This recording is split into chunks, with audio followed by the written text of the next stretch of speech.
गिबि गिबियावनो नोंथांमोनखौ गाहाम हामलायनाय जासिबाय।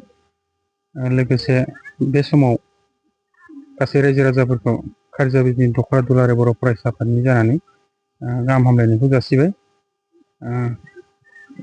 बड'फा गोजोरथियारि सोलायनाय मावथांखिखौ बिथा खालामनानै 13 बोसोरनि सिंनि जि जोलुर गेलेनाय बादायलायनाय बे हाबाफारिखौ बाक्सा जिल्ला दुलाराय बर' फरायसा आफादनि खावलायनाय लेखा जोंबो दिनै खारिजाबिजनि दख'र दुलाराय बर' फरायसा आफादा सानसेनि हाबाफारिजों खुंफुंनाय जादों।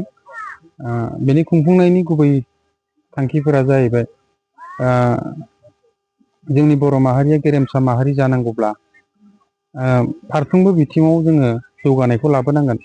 जेरै गेलेनाय बा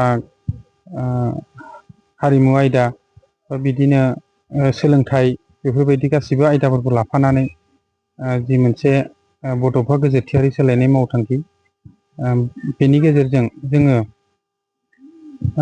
गामि सिंनि उन्दै उन्दै गथ'फोरखौ 13 बोसोरनि सिंनि उन्दै गथ'फोरखौ जाहाथे गेलेनायाव जोङो दावगालांहोनो हायो। गामि ओनसोलनि सिंनिफ्राय जों जाहाथे सासे मोजां प्लेयार दिहुननो हायो।